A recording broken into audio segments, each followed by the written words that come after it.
Hola talentos, a continuación tendremos la charla ¿Cuánto cobrar por mi trabajo?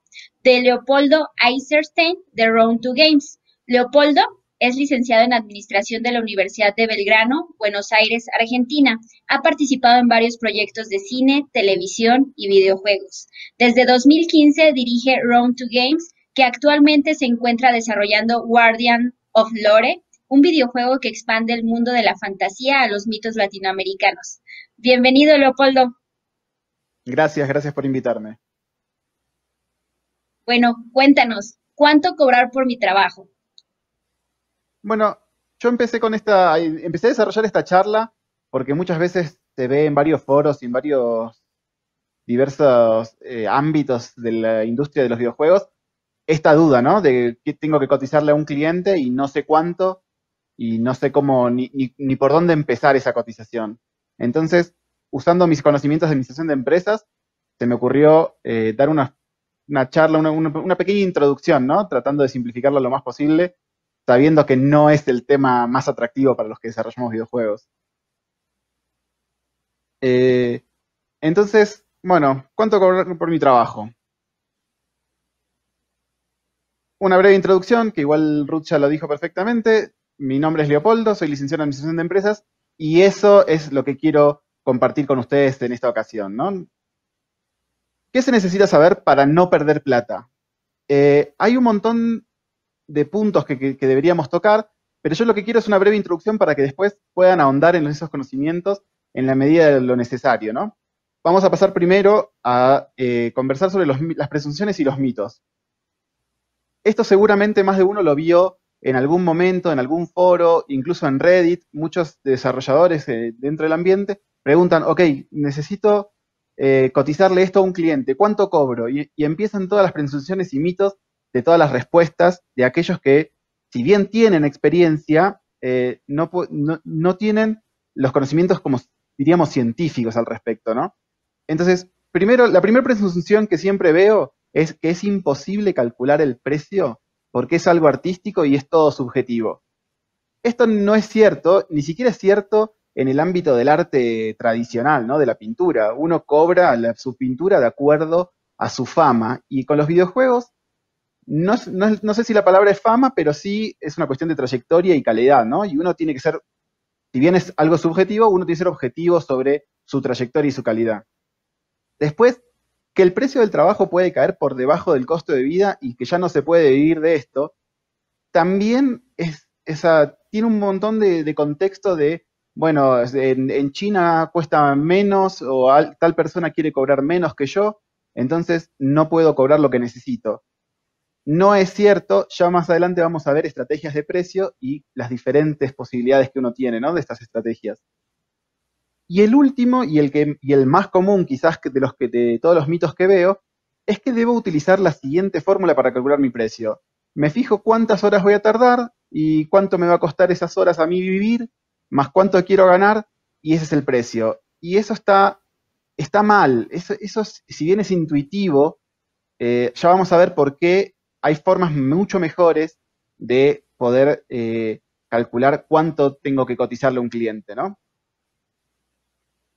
Entonces pasamos a la oferta y la demanda, que seguramente muchos lo vieron en el secundario y usualmente los profesores los explican de una manera complicada, medio aburrida, y todos nos vamos, ¿no? Por lo menos en Argentina en el secundario se explica siempre y uno se olvida apenas sale. Pero lo que hay que tener en cuenta es que todos los bienes y servicios están calculados los precios de esta manera. Las cosas no valen lo que cuestan, las cosas valen lo que el otro está dispuesto a pagar.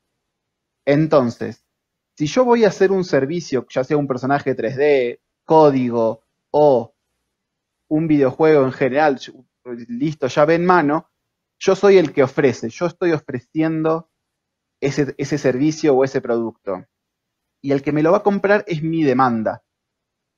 Entonces, yo, como el que ofrece, voy a querer vender la mayor cantidad de productos al precio más grande posible, al mayor precio posible. Y eso está determinado en este dibujo por la línea azul. En cambio, el que me compra va a venir y va a querer comprarme la mayor cantidad de bienes y servicios al menor precio posible. Esto lo vemos todos los días nosotros, ¿no? Uno va al supermercado y ve las ofertas de productos que tiene y compra lo que quiere. Hay un punto que se llama punto de equilibrio, que es donde el que compra y el que vende se ponen de acuerdo en que eso es lo que vale. Ahora vamos a ver cómo se aplica bien a la industria de los videojuegos. Y el último concepto que quisiera explicar de la oferta y la demanda es la elasticidad. Quiere decir, ¿cuánto puedo yo aumentar mi precio o disminuirlo sin que afecte significativamente a la cantidad que voy a vender?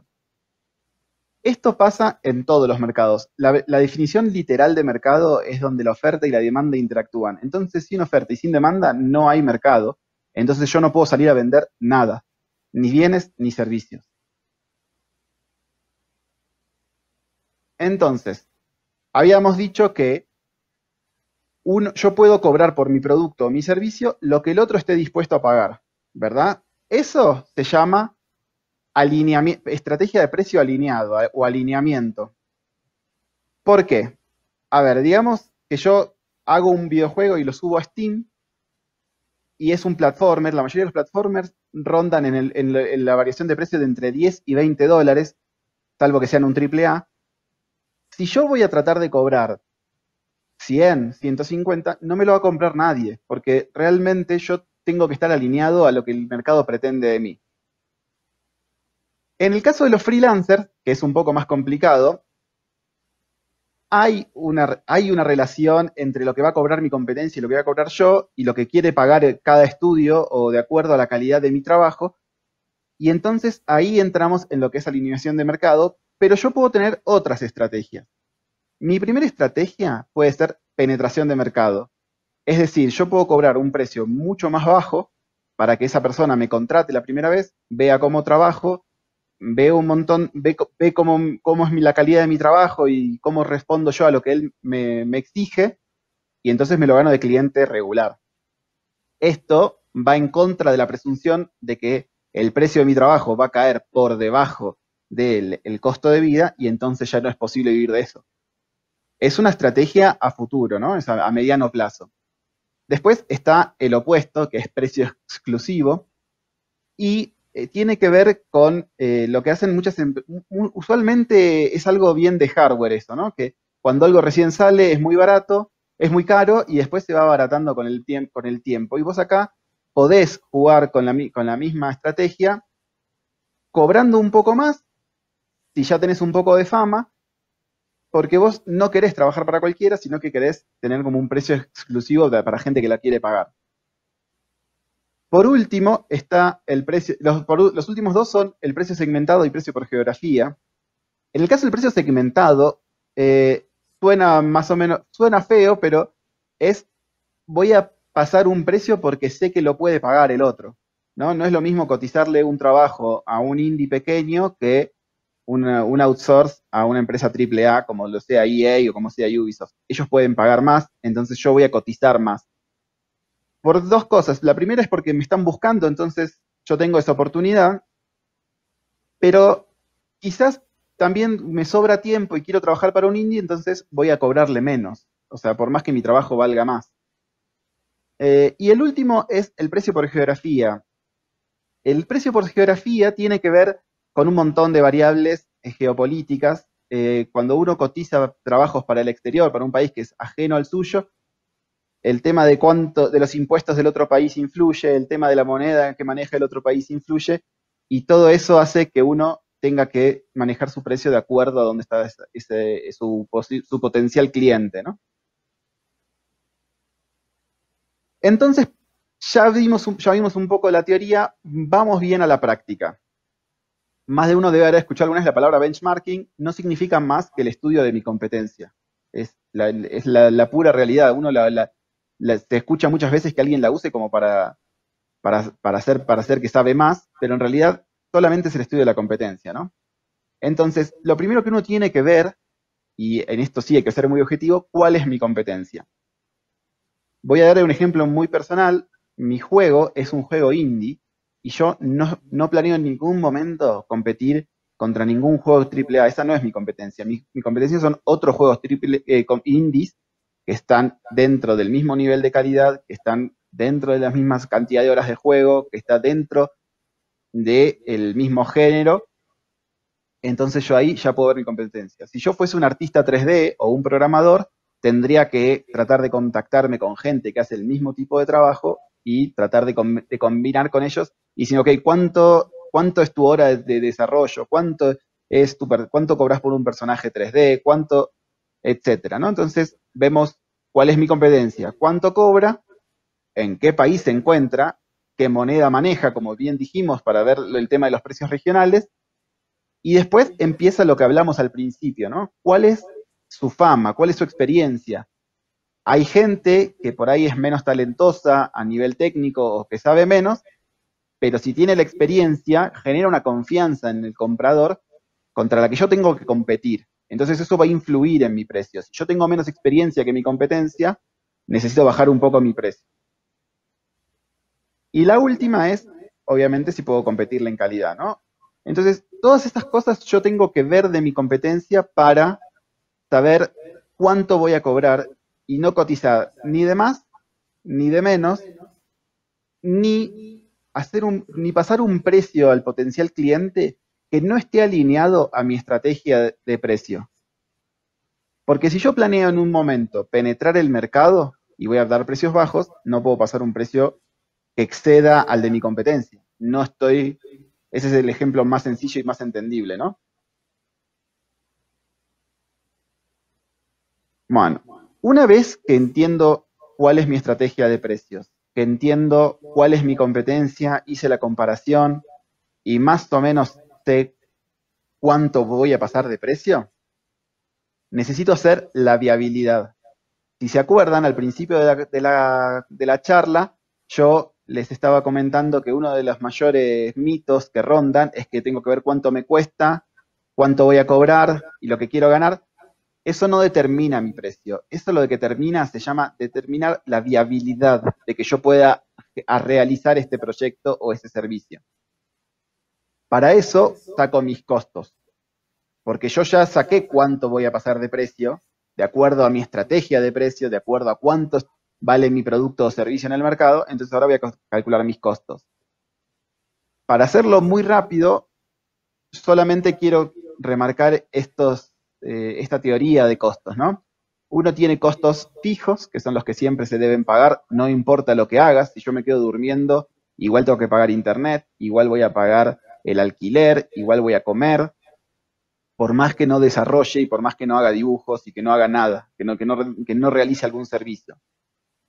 Los costos variables, usualmente cuando uno es freelance no tiene costos variables, pero cuando uno tiene un estudio, tiene un costo variable. Si yo voy a poner a uno de mis artistas a hacer un trabajo outsource, ese artista yo le pago un sueldo, ese es un costo variable, porque si bien yo le tengo que pagar todos los meses, podría tenerlo haciendo otra cosa.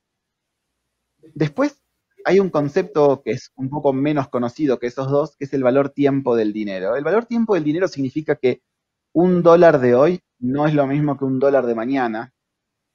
Por ejemplo, si uno ve una película del viejo oeste, los carteles de recompensa que dicen $500 vivo o muerto, es porque en ese momento $500 era un montón de plata. Hoy le pagamos 1000 para que no me mate. El concepto es que si yo voy a invertir $100.000 en un juego, ese juego me tiene que redituar más a lo largo del tiempo que cualquier otro negocio que yo pueda hacer.